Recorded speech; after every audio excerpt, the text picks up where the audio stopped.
4:00 pa lang ng madaling araw, madilim pa sa labas, pero gising na si Tina. Walang alarm clock. Sanay na ang katawan niyang bumangon bago pa tumilaok ang manok sa kanto. Dahan-dahan niyang iniangat ang sarili mula sa malamig na sahig ng kanilang bahay sa ingat na huwag mag-ingay. Ayaw niyang magising si Tia Minda. Hindi dahil sa awa, kundi dahil sa takot.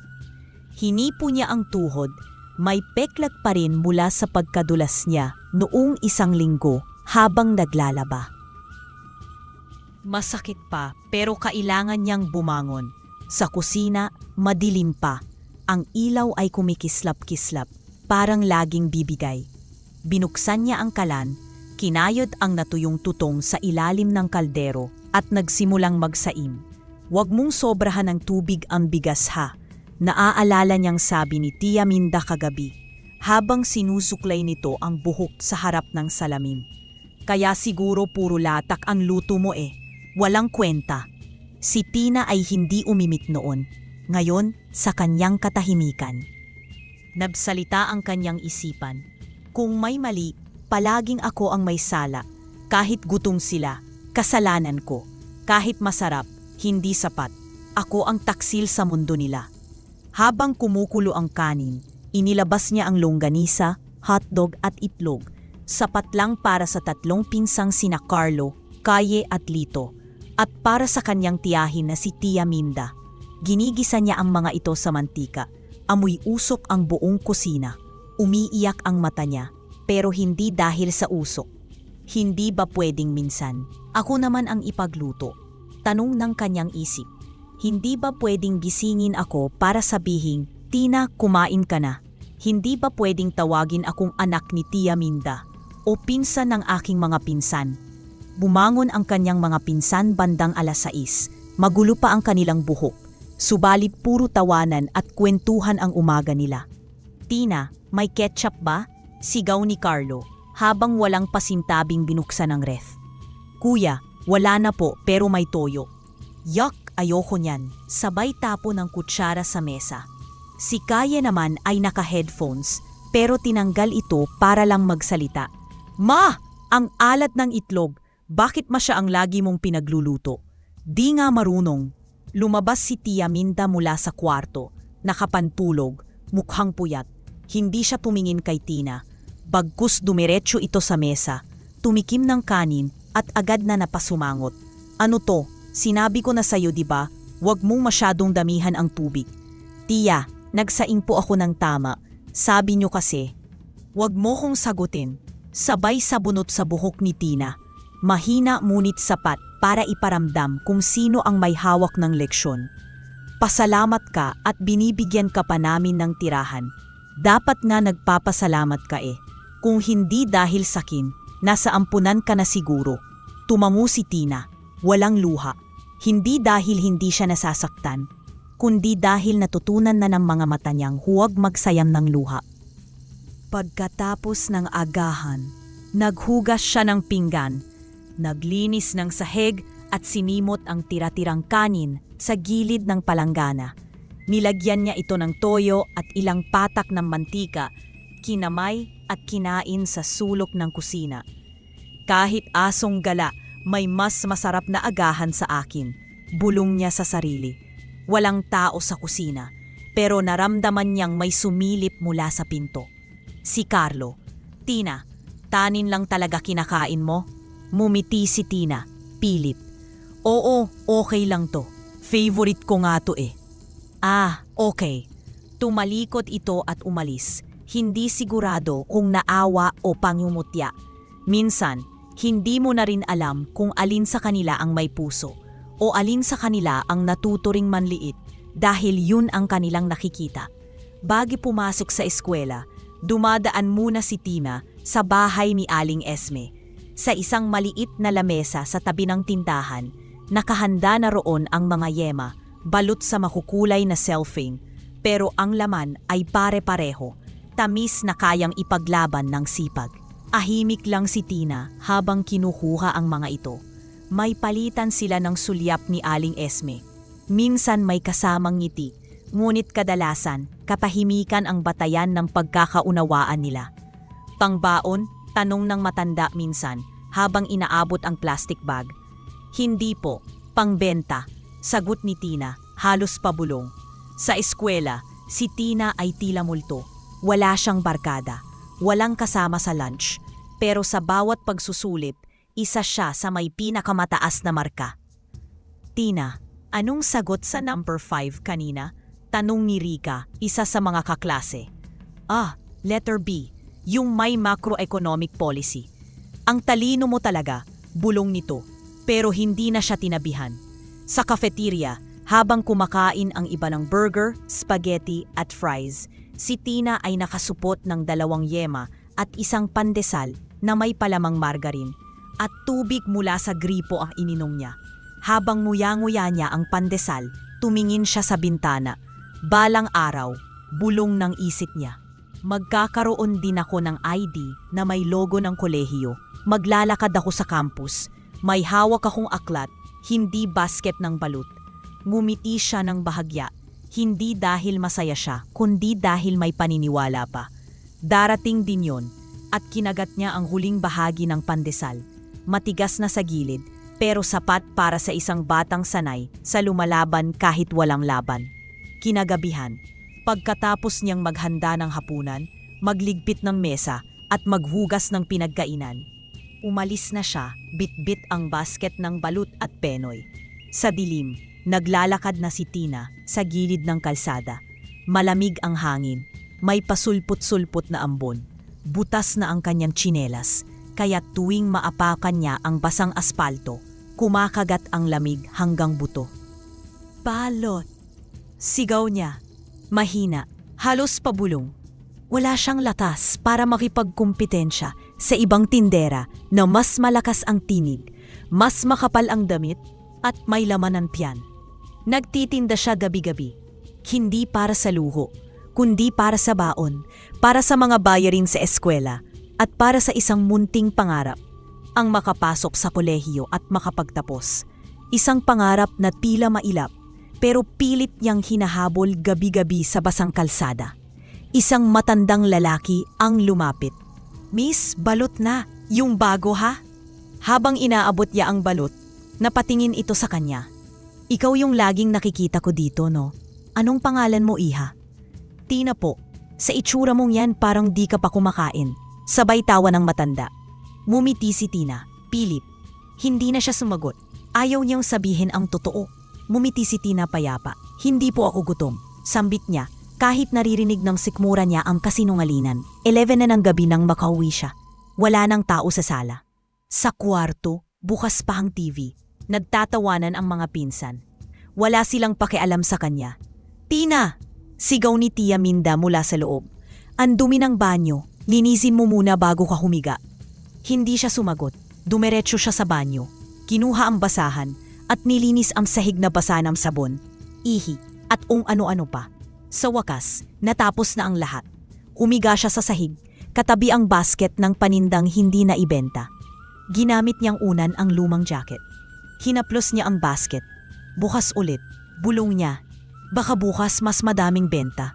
At habang pinipikit niya ang kanyang mga mata, ang huli niyang iniisip ay hindi ang sakit ng katawan, kundi ang tanong na hindi niya kayang sagutin. Kung ito ang buhay ko, sino ang nagpasya? Kinabukasan ay parang sinadyang ulitin ng mundo ang dati nitong script. Gising ng maaga, mga sigaw ni Tia Minda dahil daw sa hilaw na kanin. Punas ng mesa habang ang mga pinsan ay nakahilata sa sofa. At tahimik na paglalakad patungong eskwela, dala ang yema sa supot. Sa hapon, galing eskwela, siya ay naglalakad na muli, bitbit ang basket ng balut, suot ang lumat butas na sapatos, at panatag na loob na wala siyang sasalubong na kabutihan pag-uwi.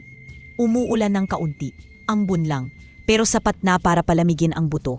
Madilim ang kanto malapit sa palengke, kung saan dumadaan si Tina para umiwas sa mga lasing sa kabilang talye. Habang humahakbang sa eskinita, may narinig siyang mahina. Isang ungol, putol-putol, parang hininga na pilit nilalabanan ang sakit. Hindi siya agad lumingon. Nanatili siyang nakatayo. Mariing pinisil ang basket. Pusa? Mahina niyang tanong sa sarili. Pero hindi iyon tunog ng pusa. Iba ang ritmo, parang may kahalong luha. Lumuhod siya, lumingon sa ilalim ng lumang kariton sa gilid ng pader. Doon niya nakita, isang itim na aso, basang-basa, may sugat sa paa, at ang mga mata nito'y nakatitig sa kanya na para bang kilala siya nito kahit na yan lang sila nagkita. Sa kintab ng mata nito, may luhang hindi umaagos. Hindi siya gumalaw agad. Ang laki mo pala, mahinang bulong ni Tina. Pero hindi ka nakakatakot. Umupo siya sa basang semento. Kinalimutan ang basket sa gilid. Kinuha niya ang natirang balot.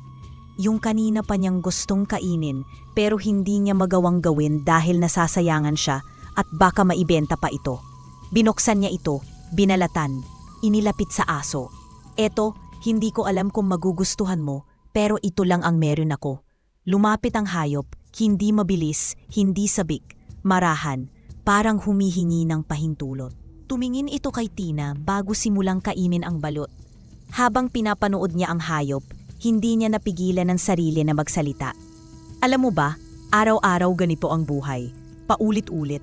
Para akong trapiko sa Quiapo. Laging nandyan pero walang nakikinig. Lahat gusto lang dumaan sa akin. Walang tumugon maliban sa marahang tunog ng pagmuya ng aso. Ang totoo niyan, gusto ko lang naman ang kausap. Yung hindi ko kailangang magpaliwanag kung bakit kakaunti ang benta. Kung bakit gutom ako. Kung bakit ang ngiti ko ay laging pilit. Pagkatapos kumain, hindi umalis ang aso. Tumayo ito, paika-ika, at sinundan siya habang naglalakad. Walang tunog, walang tahol. Pagkatapos ng matumal na benta, dumating siya sa bahay, dumaan siya sa likod. Alam niyang tulog na ang mga tao sa loob, o baka gising, pero ayaw lang siyang pansinin. Binuksan niya ang pinto sa kusina at sinenyasan ng aso. Shh! Dito ka lang, huwag kang mag-ingay. Baka sipain ka palabas. Tahimik na sumunod ang aso. Nang makapasok, kumuha siya ng lumang kahon at pinabihan ito ng isang sako bilang higaan para dito. Bago siya humiga, tumayo siya at dumiretso sa lumang aparador. May kahon ng gamot sa itaas. Hinugot niya ang maliit na bote ng betadine, ilang pirasong bulak, at may kaliitan ng gunting. Lumuhod siya sa tabi ng aso. Pasensya ka na ha, baka medyo mahap dito. Dahan-dahan niyang nilinis ang sugat sa paa nito. Tuyong dugo, galos at putik na ilang araw na siguro roon. Hindi umangal ang aso. Tanging mga mata lang nito ang nakatitig sa kanya. Parang nauunawaan ang lahat. Hindi kita pwedeng tawagin na aso lang, no? Bulong niya habang pinupunas ang huling sugat. Iba ka eh. Parang ipinadala ka. Tumigil siya saglit. Tinitigan ang hayop. Saka ngumiti ng marahan. Ang unang tunay na ngiti na lumabas sa kanyang labi buong araw. Bendisyon, yan ang ibibigay ko sa'yo. Kasi ngayong gabi, kahit wala akong nabili para sa sarili ko, kahit wala akong kumot o mainit na pagkain, parang hindi na ako nag-iisa at parang blessing ka sa'kin. Umupo ang hayop. Hindi ito natulog. Nakatingin lang sa kanya. At sa unang pagkakataon sa mahabang panahon, kahit isang gabi lang, nakatulog si Tina nang may katahimikan sa dibdib. Habang sinasabi niya ito, parang may luhang tumulo mula sa sulok ng kanyang mata. Hindi niya na ito pinunasan. Kinabukasan, habang inaayos niya ang basket, napansin niya ang kakaibang kilos ni Bendisyon. Umikot ito sa paligid ng basket. Isang beses, pangalawa, pangatlo. Pagkatapos ay tumahol ito ng 3 beses. May pagitan, hindi mabilis, parang may sinasabi. Napatigil si Tina. Anong ginagawa mo? Tanong niya, habang tinatapunan ng tingin ang aso sa sulok ng kusina. Nagdarasal ka ba para sa balot? Nagbiro lang siya kasabay ng isang pagod na ngiti. Wala siyang inaasahang sagot mula sa hayop. Mumiti si Tina. Hindi niya pinansin iyon. Naglakad sila palabas. Hindi niya alam, totoo nga. Nagdasal si Bendisyon. At sa gabing iyon naubos ang lahat ng paninda niya. Kakaunti lang ang tao. Wala namang okasyon. Pero isa-isang lumapit ang mga tao at bumili. Para bang may lihim na puwersang nagtulak sa kanila. Kinabukasan ng gabi, inulit ni Bendisyon ang ritual. 3 ikot, 3 tahol. Muli, naubos ang paninda. Sa ikatlong gabi, si Pina na mismo ang unang nag-abang. Ready ka na ba? Tanong niya sa aso. Kailangan natin yun. di pa bayad yung utang ko kay Aling Esme para sa Yema. Umikot si Bendisyon. Tumahol. Tumango si Tina. Tara na, baka nandun na sila. Baka inaabangan ka na. Lumipas ang ilang linggo. Hindi na tinanong ni Tina kung bakit ganoon ang nangyayari. Hindi niya inalam kung may hiwaga o kung simpleng swerte lang ang lahat. Sa bawat gabi na nauubos ang paninda niya, sa bawat gabi na nadaragdagan ang ipon niya, isang pangalan lang ang tumatatak sa kanya, si Bendisyon. Hindi na siya natutulog sa takot, hindi na rin siya nagigising ng walang dahilan. Sa bawat gabing may kasamang aso, sa bawat ikot at tahol, unti-unting bumubuo ang paniniwala sa kanyang puso. Kahit hindi ako kagandan, hindi man ako tanyag, pero meron pa rin palang pwedeng magmahal sa tulad ko. Ikaw yon, Bendisyon. At sa mundong lagi siyang sinisipa pababa, sapat na ang isang kasamang hindi umaalis, hindi humihingi ng kapalit at laging nakatingin sa kanya, hindi bilang utusan kundi bilang tao. Sa bawat gabing lumilipas, hindi na lang basta lakas ng katawan ang puhunan ni Tina, kundi paninindigan. Noon, ang paninda niyang balut ay katumbas ng pagod, gutom at awa sa sarili. Bawat balut na naipagbibili ay hakbang papalapit sa kanyang mga pangarap, mula sa dating karaniwang kita na sapat lamang para hindi magutom, hindi lang doble, minsan pa nga i-triple ang kanyang kinikita. Hindi niya inaasahan ito at lalong hindi niya inaangkin. Sa halip, tahimik niya itong isinulat gabi-gabi sa kanyang maliit na notebook. Manipis, may kupas na takip at may pangalan niya sa likod na sulat kamay, Christina D. Di man makita, di mawawala. Ginagawa niyang listahan ang bawat sentimo, bawat kita. Hindi siya lumalampas sa budget. Hindi siya bumibili ng kahit ano para sa sarili, maliban na lang kung kailangan-kailangan. Para sa gastos, pamasahe, ipon. Bulong niya minsan habang nagsusulat sa ilalim ng ilaw ng poste. Para sa olehiyo, para sa mas mabuting buhay. Tuwing mauubos ang paninda, otomatik na ang kilos niya, isang mabilis na tingin kay Bendisyon. At parang lagi niya itong nahuhuli na nakangiti. Hindi ito tulad ng mga ngiting peke ng kamag-anak. Ito ay ngiti ng presensya, tahimik pero buo. Isang uri ng tinig na hindi kailangang marinig para paniwalaan. Sige lang Tina, kaya mo pa. Dati walang nakakakilala kay Tina. Ngayon, kahit hindi lahat, may nakamukhang unti-unting humihinto sa kanya gabi-gabi. Isang tricycle driver ang unang lumapit. Tumigil sa tapat ng waiting shed kung saan siya nakaupo, kasama si Bendisyon. Oy Tina, balik ka na sa spot mo ha, sabi ng lalaki, sabay baba ng kanyang helmet. Pabili nga ng 3, buong gabi pa ako sa biyahe. Ailangan ko ng lakas. Ngumiti si Tina at inabot ang 3 balut, maingat na binalot sa dyaryo. Mainit pa po yan, kuya, mahinahon niyang sagot. Alam mo, simula nung lagi mong kasama yung aso mo, parang ang dami mo ng benta ha, biro ng driver. May dala yatang swerte yan. Baka po gutom lang talaga ang mga tao, sagot niya, pilit man pero magaan. Napansin ng isang matandang lalaki si Bendisyon na tahimik lang sa tabi, nakahiga pero nakabantay. Hindi to normal na aso. May mga aso na parang tao, pero ito, parang higit pa, sabi ng matanda habang pinapahid ang pawis sa noo. Hindi sumagot si Tina. Ngumiti lang siya. At sa loob-loob niya, mahina niyang ibinulong. Alam ko po. Maya-maya, dumating ang isang gwardya mula sa katabing gusali. Naka-uniforme pa, may dalang flashlight, at tila masyado nang sanay sa puyat. Ina, 2 balut nga.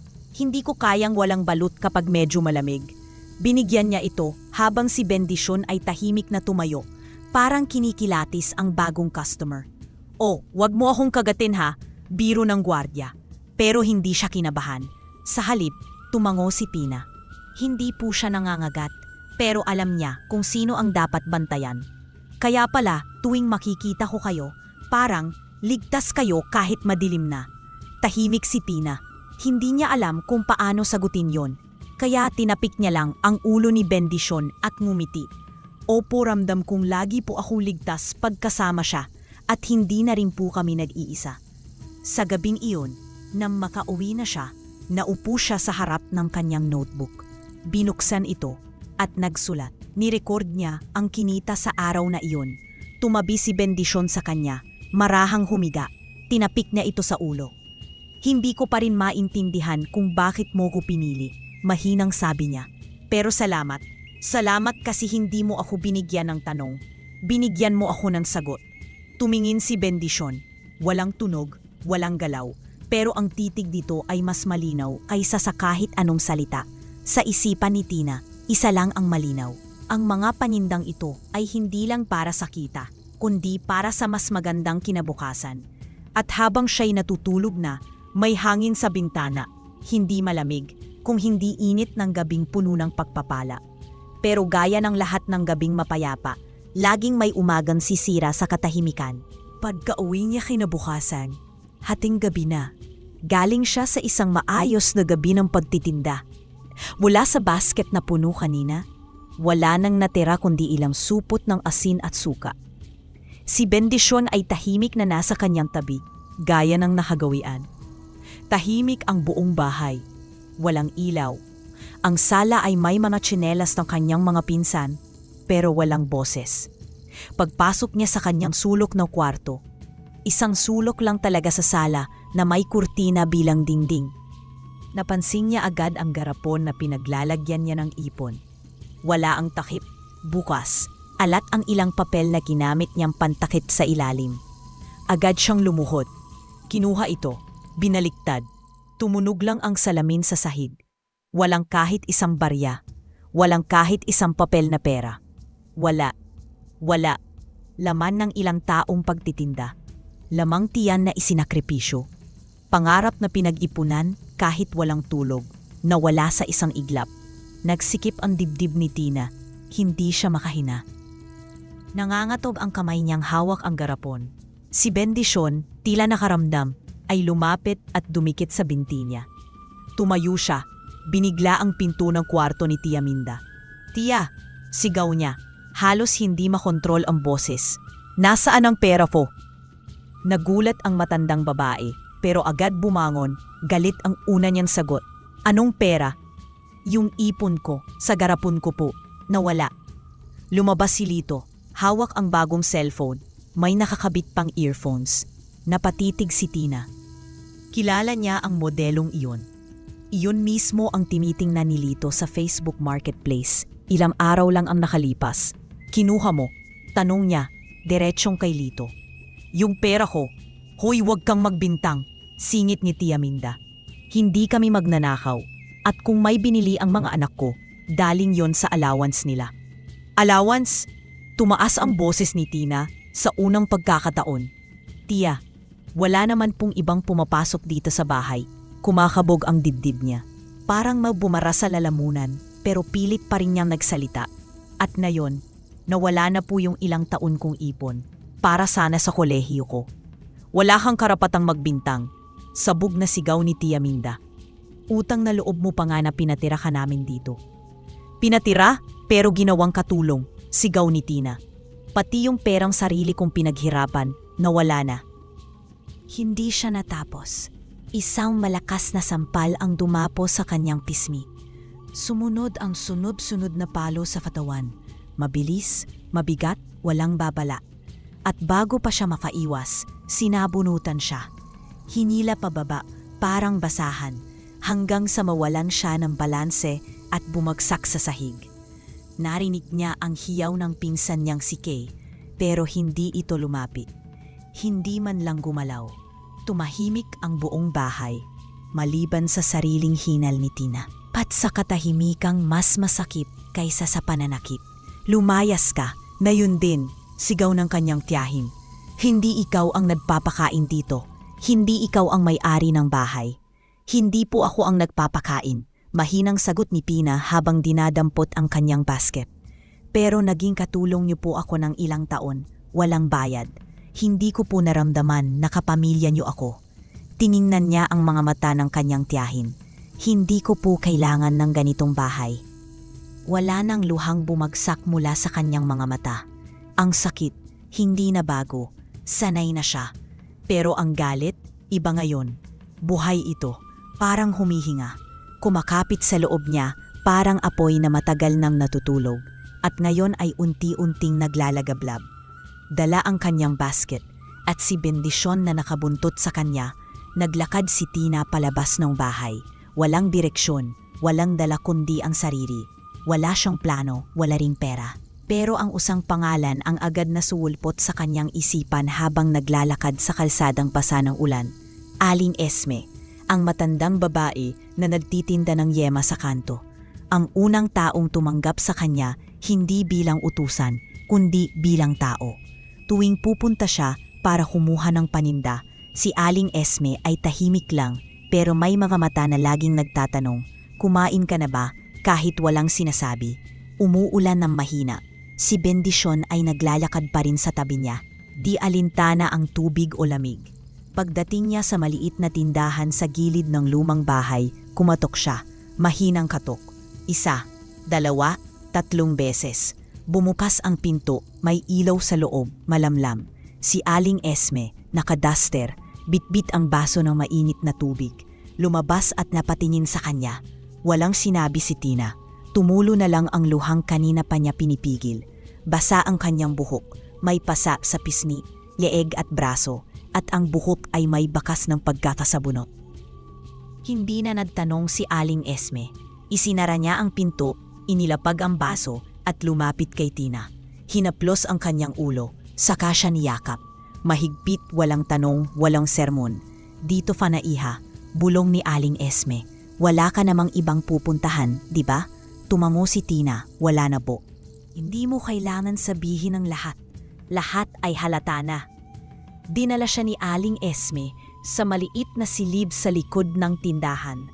May banig doon, isang kutson at lumang bentilador. Sa tabi nito, may isang maliit na altar na may ilaw ng kandila. Mainit pa tong lugaw, sabi ni Aling Esme habang inaabot ang mangkok. Kumain ka muna, saka ka matulog. Hindi pa rin nagsasalita si Tina.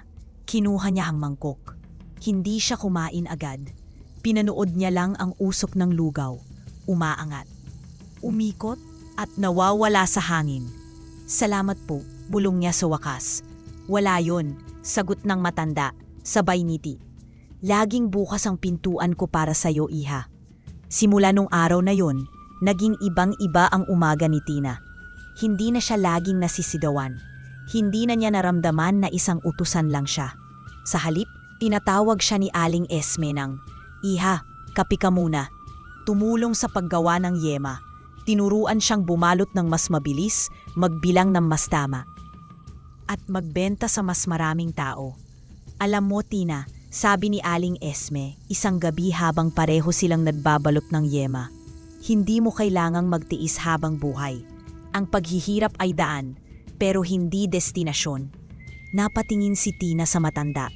Hindi siya agad nakasagot. Akala ko po kasi, kapag mahirap ka, parang iyon na yun. Kailangan mong tanggapin. Parang kapalaran. Hindi kapalaran ang kahirapan, Tina, sabi ng matanda. Paminsan-minsan, pinipilit tayong tanggapin ito, pero hindi ibig sabihin ay hindi na pwedeng baguhin. Sa mga salitang iyon, parang may pintuang bumukas sa loob ni Tina. Hindi iyon pinto palabas ng bahay, kundi pinto palabas ng sarili niyang pagkakakulong.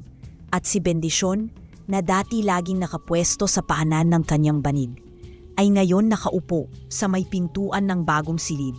Tahimik, alerto at kampanteng parang alam niya, sa wakas, ligtas na ang kanyang amo. Simula nung araw na yon, naging mas malinaw ang direksyon ni Tina. Makapagtapos, hindi dahil sa medalya, kundi dahil gusto niyang matapos ang kwento ng pagkahalipin at simulang isulat ang sariling kwento ng tagumpay. Mula sa silid sa likod ng tindahan ni Aling Esme, araw-araw ay bumabangon si Tina ng may direksyon. Tinitimpla niya ang kape para sa matanda, inaalagaan si Bendisyon at maagang umaalis para pumasok sa huling taon ng high school. Gabi-gabi pa rin siyang naglalako ng balut. Pero ngayon, hindi na siya parang hinahabol ng gutom.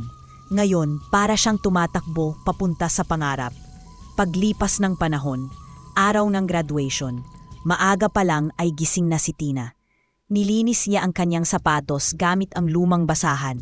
Pinlansa ang hiniram na puting blouse mula sa isang kabarkada ni Nanay Esme at inayos ang lanyard ng ID sa harap ng maliit na salamin.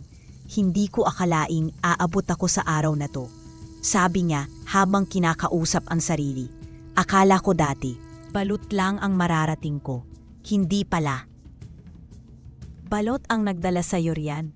Biglang singit ni Nanay Esme mula sa pinto. Huwag mong babaliwalain ang mga itlog mo. Napatawa si Tina at sa tawa niyang iyon may halong luha. Salamat po, Nay, sa lahat.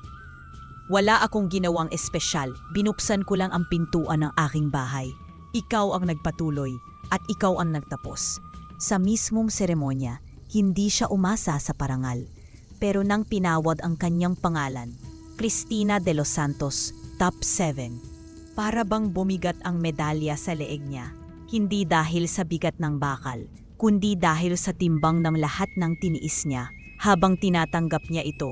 Ang unang hinahanap ng kanyang mga mata ay hindi ang kamera, hindi ang kaklase, kundi ang dalawang mahalaga, si Nanay Esme na nakaupo sa likod at si Bendisyon na tahimik na nakaupo sa ilalim ng puno, parang gwardiya ng entablado. Walang tahol, pero ramdam niya, nagsasaya rin siya sa unang taon sa kolehiyo. Walang araw na hindi siya napagod. Gabi-gabi pa rin siyang nagbebenta ng balut. Sa umaga, pumapasok siya. Sa tanghali, nagre-review. Sa gabi, nagtitinda. Hindi ka ba napapagod? Tanong minsan ni Nanay Esme habang pinapahid niya ng coconut oil ang talampakan ni Tina. Napapagod po, Nay, sagot niya, pero hindi ko na nararamdaman yung pagod. Para kasing may dahilan na. Dati naman may dahilan ka rin, sagot ng matanda. Opo, pero dati kasi ang dahilan ay para mabuhay. Ngayon, para makapamuhay. May malaking pagkakaiba ang dalawang yon. At si Tina, ramdam niya iyon sa puso. Pagkalipas ng 4 na taon, tinanggap niya ang kanyang diploma sa kursong Business Administration. Hindi siya top sa klase, pero sa kanya ang pinakakapansin-pansin thesis, ang kanyang feasibility study. Localized balut production as a sustainable enterprise for urban micro-businesses. Bibili ako ng incubator, aniya isang gabi, habang hawak ang calculator at ang luma niyang notebook. Magkano ba ang puhunan? Tanong ni Nanay Esme habang patuloy sa paglamas ng masa ng yema. 16,000, Nay. Pero may nakita akong second hand, below 10. Kaya natin to. Ngumiti siya, may kumpiyansa sa tinig. May naipon naman na ako sa pagtitinda ko po ng balut. Tumingin si Nanay Esme sa kanya, hindi na lang bilang batang kinupkop, kundi bilang babaeng may pangarap at plano para tuparin ito. Ang unang linggo ng kanyang sariling balutan ay puno ng kama. Hindi pa siya sigurado kung kaya niya, pero bumili siya ng mga itlog. Pinili ang mga pinakamaganda at isinama sa unang batch sa incubator. Sa bawat araw, sinusulat niya ang temperatura, ang araw ng incubation at ang oras ng pag-ikot. Lahat, manu-mano.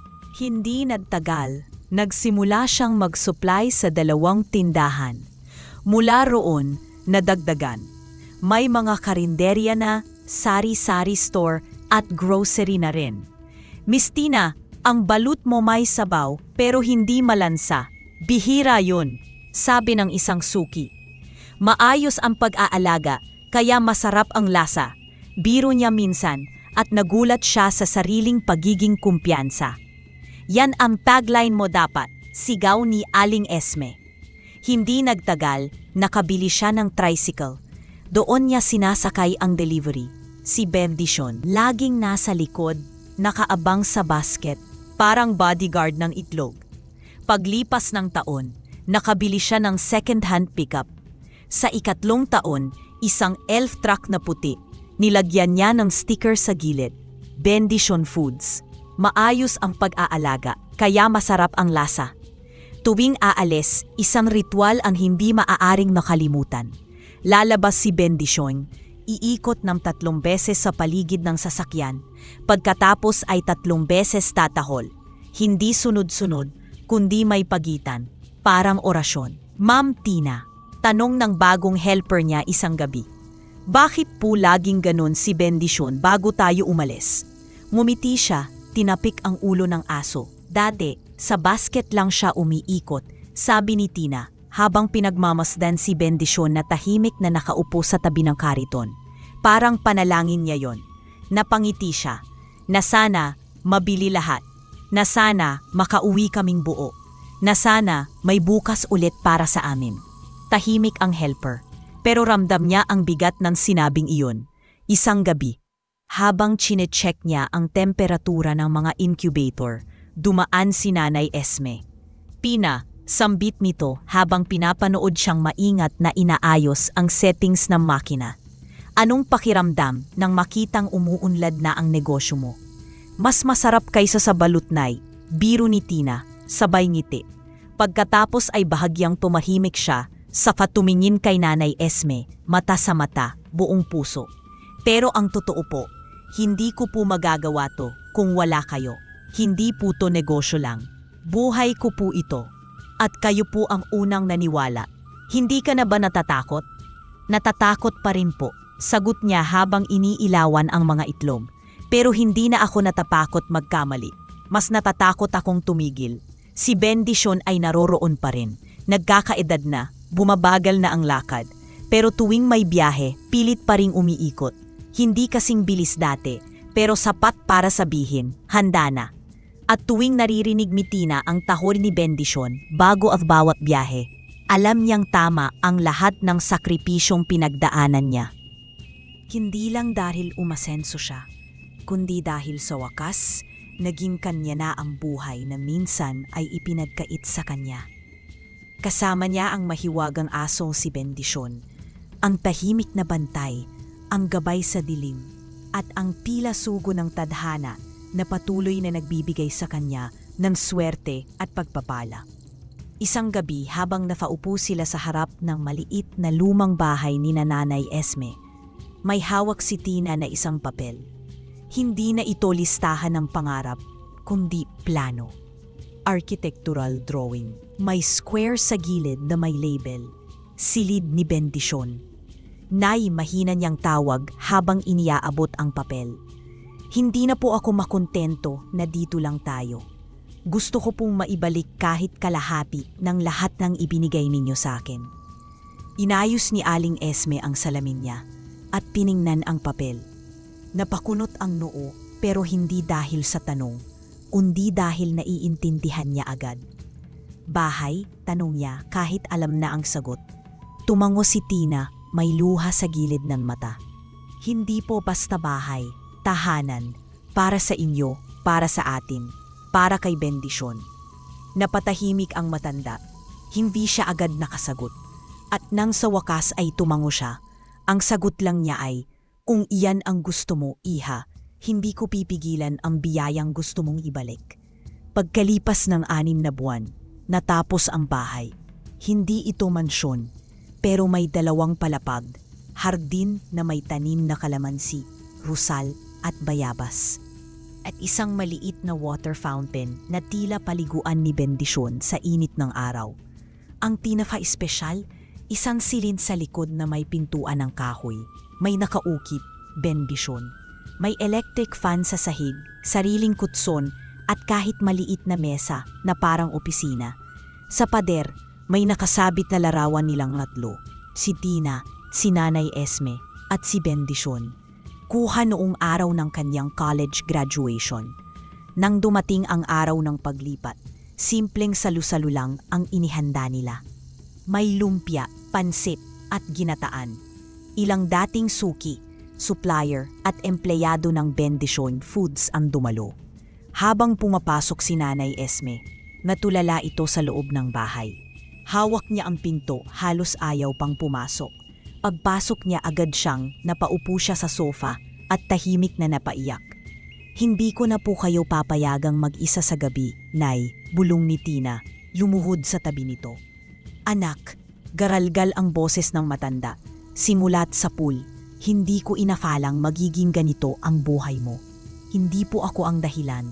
Kayo po ang dahilan kung bakit ako nabuhay ng tama. Wala nang sinabi si Nanay Esme. Yumakap na lang siya kay Tina. At sa yakap na iyon, wala nang hirap, wala nang tanong, kundi dalawang kaluluwang parehong lumaban at parehong nanalo. Habang abala ang lahat na kumakain at sa pagtikim ng espesyal na balut na may signature herbs ni Tina, may isang bagay na tahimik na nangyari sa labas. Si Bendisyon, mula sa kanyang pagkakahiga, ay biglang tumayo. Lumakad siya, paunti-unti, paikot sa buong bakuran. Isang ikot, 2, 3. Pagkatapos, humarap sa bahay at tumahol. Minsan, pahinga. Pamalawa, sa kamuling tahol, mas malalim, mas mariin. Napalingon si Tina, napangiti. Napansin din ito ni Nanay Esme. Ginawa niya ulit. Sabi ng matanda, nakatingin sa asom tila pinag-uunahan ang seremonya. Bawat bagong simula, Nay, sagot ni Tina, lagi siyang may 3 tahol. Para sa akin, parang basbas. Parang sinasabi niyang, pwede na. Parang pari. Biro ni Nanay Esme. Parang Diyos-Diyosan sa katawang may buntot. Tawa ni Tina. Pero halatang may tinatago pa ring lungkot sa kabila ng ligaya dahil alam nilang tumatanda na si Bendisyon. Mabagal na ang ikot nito, pero ginagawa pa rin niya. Sa tabi ng bahay, isang maliit na structure ang ginawa, ang opisina ng Bendisyon Foods. May desk, file cabinet, whiteboard para sa delivery schedule, at isang maliit na lounge area. Tuwing umaga, pinubuksan Tina ng opisina bago lumarga ang truck. Si Reynold, ang assistant niya, ay laging nandoon. Ma'am Tina, tanong ni po minsan habang tinitingnan ng delivery sheet, bakit niyo po isinama si Bendisyon sa logo ng kumpanya? Tumingin si Tina sa pader. Nandoon ang logo, isang simpleng silweta ng itim na aso sa ibabaw ng basket ng itlog. May nakasulat na, sa bawat lakad, may gabay. Siya ang swerte ko sa negosyo at swerte ko sa lahat-lahat, sagot ni Tina. Tahimik si Reynold. Sa tabi nila, si Bendisyon ay nakahiga na sa kutson, nakapatong ang ulo sa binti ni Tina. Minsan, susulyapan niya ang opisina, ang bahay, ang hardin, at sa bawat paghinga, nararamdaman niyang hindi lang siya may tahanan, siya mismo ang naging tahanan ng kabutihan. Sa kabilang dako ng lungsod, ang dating bahay ni Tia Minda ay nasisira na. Kumupas na ang pintura, sira ang mga bintana, at ang pintuan ay halos wala ng bisagra. Ang mga pinsan ni Tina ay mga anino na lang ng dating mayayabang at walang pakialam na kabataan. Si Lito na dating laging may bagong sapatos, mayoy payat at may lagas na buhok. Si Kai na dating palaging may lipstick ay halos hindi na malinis ang uko. Nalugmok sa pagkakautang ang pamilya matapos ang sunod-sunod na pagkakaospital ni Tia Minda. Ang natitirang ipon ay naubos sa gamot, sa renta ng kagamitan, sa ambulansya. At nang hindi na sapat ang tulong ng mga kamag-anak, nagsimulang tumambak ang utang sa bangko. Wala na tayong choice, ma, anang isa habang binabalot ang huling kahon. 2 linggo lang ang binigay ng bangko. Kailangan na nating umalis. Si Tia Minda, ngayoy may oxygen tube at baston, ay umuubo habang pinagmamasdan ang puting pader ng sala. Ang parehong dingding na minsang pinagbawalan niyang sandalan si Tina. Wala nang matitirhan, wala na tayong mukha sa mundo, mahina niyang sabi. Pero bago pa sila makalabas ng bauran, may dumating na sasakyan. Isang lalaki ang bumaba, may hawak na folder. Pasensya na po, kayo po ba ang pamilya De Vera? Opo sir, sagot ni Lito, mabilis at medyo nag-aabang ng masamang balita. Hindi niyo na po kailangang umalis. Sabi ng lalaki, sabay abot ng papel. Bayad na po ang lahat ng pagkakautang ninyo. Inayos na rin po ang restructured mortgage. Naibalik na po sa inyo ang titulo ng lupa. Biglang napahawak si Kai sa pader. Po, sino pong nagbayad? Tanong niya, boses ay halong gulat at takot. Hindi ko po alam ma'am, sagot ng lalaki. Kumpirmado lang po ng bangko na may isang taong nagsettle. Kung gusto ninyong malaman, pwede kayong magtungo sa branch. Kinabukasan. Hindi mapakali ang buong pamilya habang nakaupo sa bangko. Nang tawagin sila ng branch manager, halos sabay-sabay silang pumasok. "Ma'am," tanong ni Lito, "pwede po ba naming malaman kung sino ang nagbayad po ng utang namin?" Nag-type ang manager sa kanyang computer. Saglit lang po, click enter. Lumapit siya sa screen, tiningnan at ngumiti. "Cristina de los Santos," sabi niya, malinaw ang tono. Siya po ang nag-ayos ng lahat. Walang agad na nakapagsalita. Nakatitig lang si Kai sa kanyang mga kamay. Parang may dumi itong hindi matanggal. Mga salitang hindi niya nasabi. Mga bagay na hindi niya naawat. Si Vito ay lumuhod ng dahan-dahan. Hawak ang noo, parang sinasalo ang bigat ng pagkakasala niya. Si Carlo, nakatayo sa tabi, nanlalamig ang katawan. Hindi makapagsalita. Nawala na ang yabang niya, pinalitan ng hiya. Si Tia Minda ay halos mahulog ang tungkod. Umupo siya ng marahan, pinipigil ang luha, pero napaiyak pa rin. Pumikit siya, huminga ng malalim, galit sa sarili at tanong na walang sagot. Si Tina? Wahina niya sambit. "Yung Tina?" "Opo ma'am, siya nga po."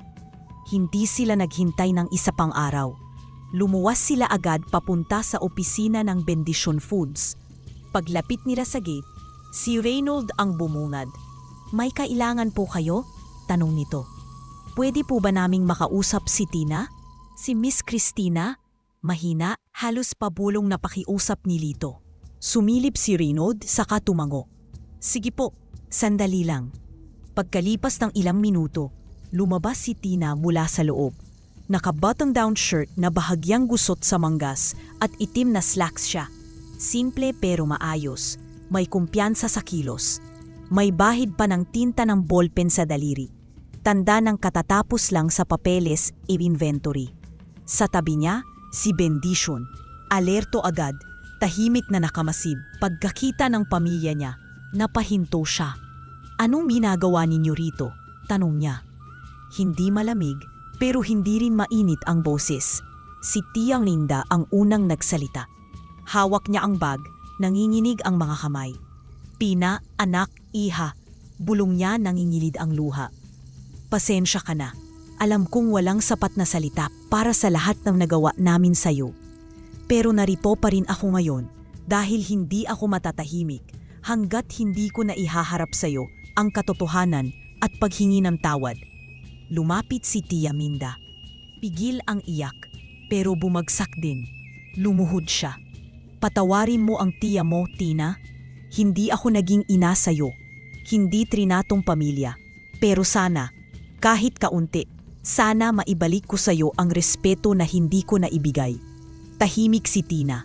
Ang mukha niya ay walang ngiti, walang luha, walang inis. Blanko. Hanggang sa lumapit si Lito. "Ate Tina," sabi niya, halos hindi makatingin. Nanginginig ang boses. "Ako po yung kumuha ng ipon mo noon. Yung ilang taong pinag-ipunan mo. Pinambili ko lang ng cellphone. Naiinggit kasi ako. Lahat ng kaklase ko may bago, ako lang ang wala." Humigpit ang hawak niya sa sariling braso. Parang gusto niyang itago ang sarili sa hiya. "Kimuha ko ang perang pinaghirapan mo. Yung pinagpaguran mo gabi-gabi. Yung pinagpuyatan mo habang lahat kami ay natutulog lang. Patawarin mo ako, ate.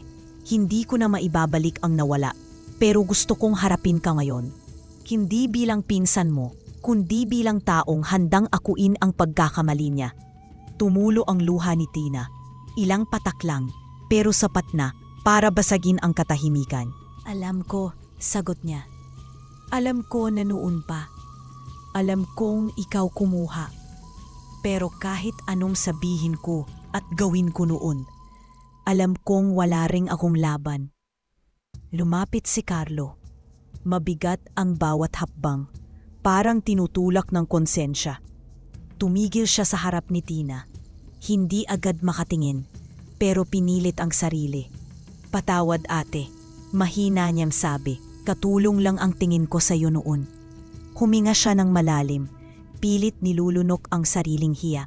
"Lahat kami, ako, tinrato ka na parang wala kang halaga. Pero ngayon, ang layo na ng narating mo." Tumingin siya sa mga mata ni Tina. "Ate, hindi lang negosyo ang naabot mo. Nakita ko, Ikaw na yung tao na dapat naming ginaya, hindi nilait. Patawarin mo ako. Kasunod niya si Kaye na hindi na mapigilang umiyak. Ate Tina, ako rin. Sambit niya. Palagi kitang minamaliit noon. Akala ko, dahil tahimik ka, mahina ka. Akala ko mas mataas ako sa'yo.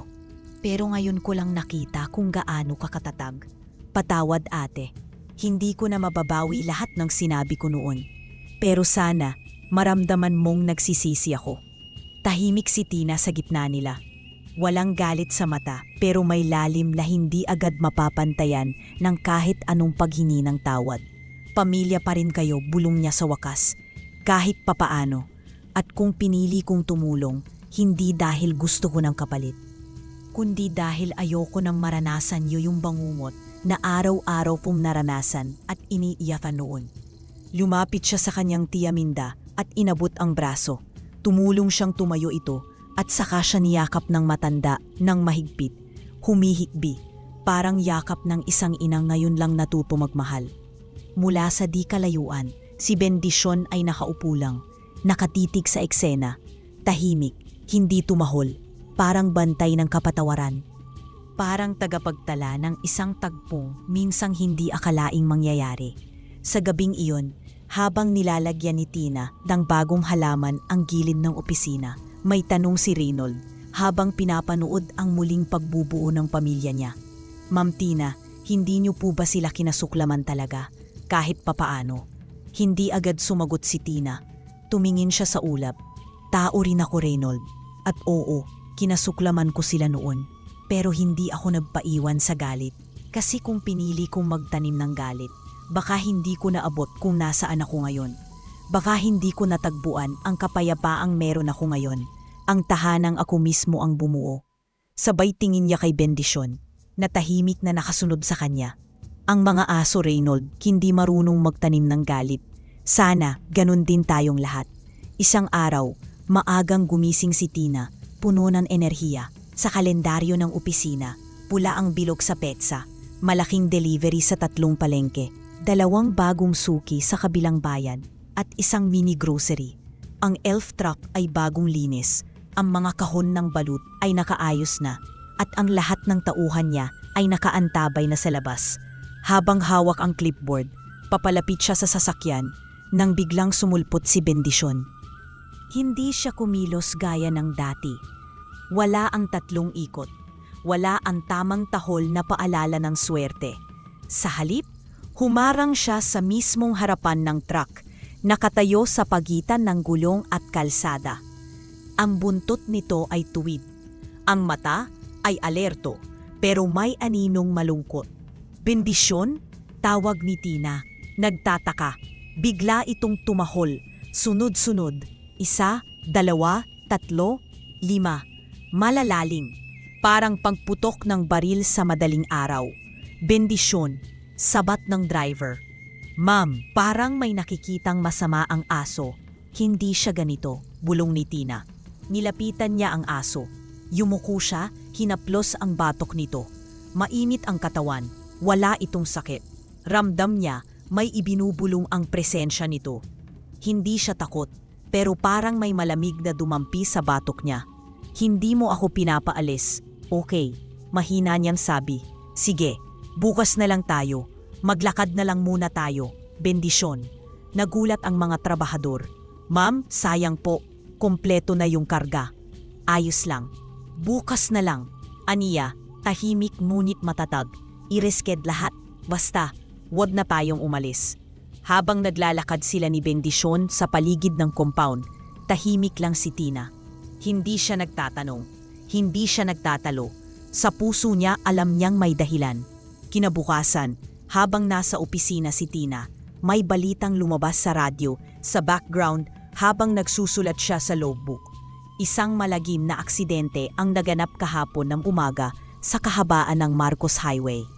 5 sasakyan ang sangkot sa karambola, kabilang ang isang closed van na may kargang pagkain, isang trailer truck, isang pampasaherong jeep at 2 kotse.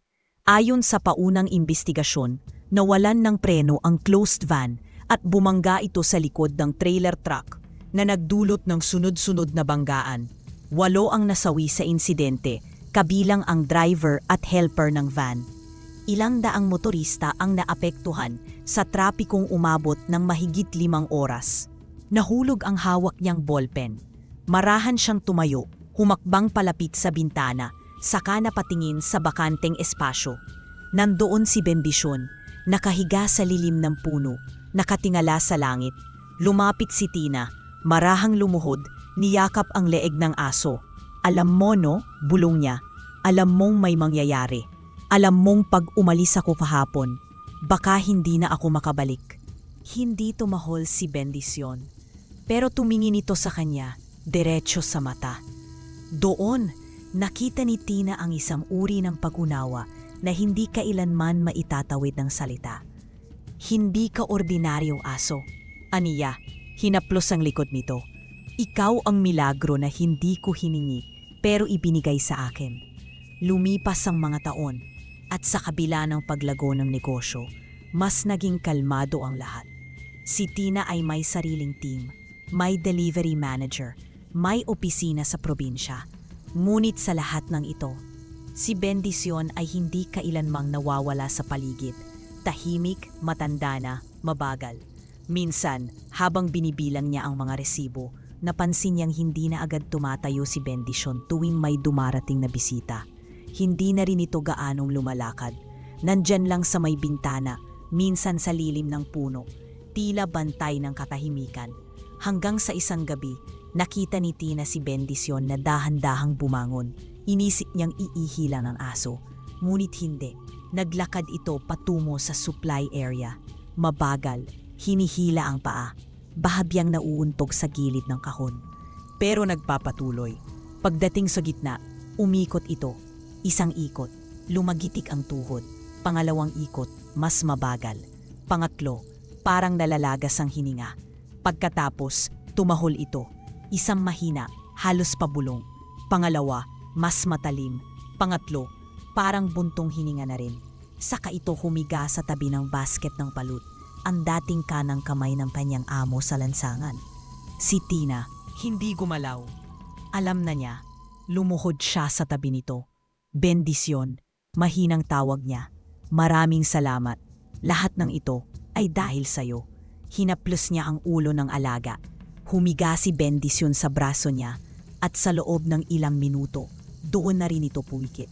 Kinabukasan, natagpuan si Bendisyon sa ilalim ng punong palagi niyang piupwestuhan. Tahimik, payapa ang anyo, parang natulog lang at hindi na nagising. Sa paligid niya, may 3 tuyong dahon na tila kusa na laglag. Bumuo ng usang bilog sa paligid ng kanyang katawan. Wala nang hininga si Bendisyon. Walang tumangis ng malakas. Walang sigaw. Tanging katahimikan lang ang yumakap sa sandaling iyon. Isang uri ng paglisan na hindi nangangailangan ng ingay para maramdaman ang bigat. Pero ang puso ni Tina, bagaman buo, ay lumulutang sa lungkot.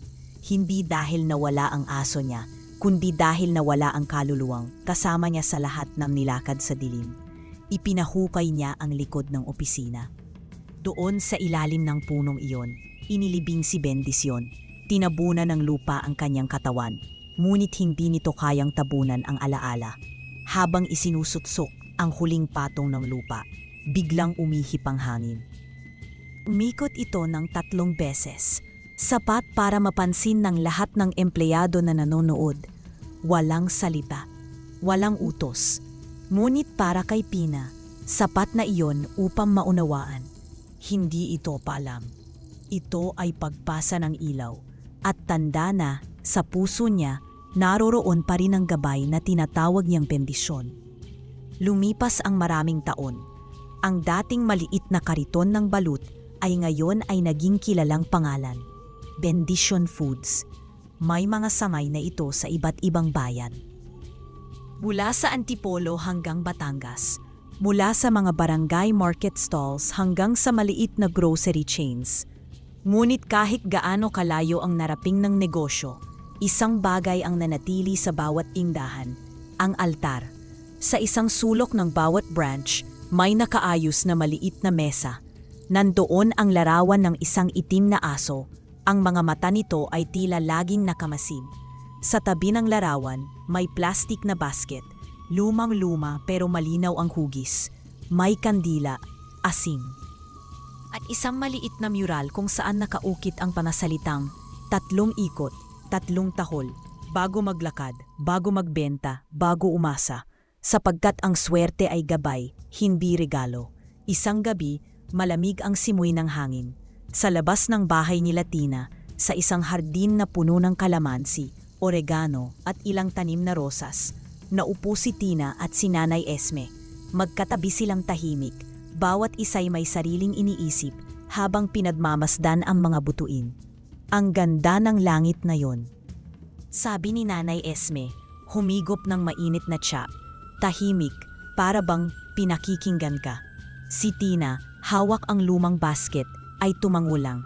Ito pa rin ang palagi niyang hawak tuwing kailangang maalala kung saan siya nagsimula. Naalala mo pa ba kung gaano ka kapayat noon? Tanong ni Nanay Esme, ngumingiti. Parang laging may nilulunok na lungkot sa bawat subo mo ng pandesal. Hindi lang lungkot, Nay, sagot ni Tina, halos pabulong. Takot din, gutom, galit. Pero sa gabi, kahit nahihirapan, may isang tahimik na nilalang na laging nandoon. Bago pa man siya makapagsalita muli, isang kakaibang simoy ng hangin ang dumaan sa kanilang tabi. At sa loob ng hangin na iyon, 3 mahihinang tahol. 1, 2, 3. Pareho silang napatingin ni Nanay Esme sa paligid. Walang ibang aso, walang paluskos, pero ang tahol ay malinaw, parang galing sa malayo pero hindi dayuhan sa pandinig. Tumayo si Tina, hawak pa rin ang basket, at lumakad papunta sa mural ni Bendisyon na nakaukit sa pader ng bahay. May ilaw sa likod nito at mga bulaklak na laging sariwa. Kasama pa rin kita, bulong niya, hawat ang larawan ng gabay na hindi kailanman umalis. Hindi mo kami iniwan kahit wala ka na. Napatingin si Nanay Esme sa anak-anakan niyang babae. Hindi na ang batang nanginginig sa takot, kundi isang babaeng puno ng tapang, hinubog ng mga gabing pagod sa pagtitinda ng balut at ng mga panahong pinagsaluhan ng luha at tagumpay. Hindi mo napansin, Tina, sabi ni Nanay Esme, pero ikaw na rin ang naging bendisyon sa buhay ng maraming tao. Lumapit si Pina sa kanya, umupo ulit at sabay silang tumingala sa langit. Pero bago ako naging bendisyon, sagot ni Tina, may isang asong itinuro sa akin ang halaga ng tahimik na pagmamahal. Hindi siya nagsalita, pero binago niya ang lahat. At sa gabing iyon, habang ang hangin ay patuloy na sumasayaw sa paligid, may pakiramdam silang parang may matang nakamasid mula sa di kitang dako. Sa bawat pag-ikot ng mundo, alam ni Tina na may kabutihang nakabantay. Tahimik, tapat, at kailanman hindi lumayop.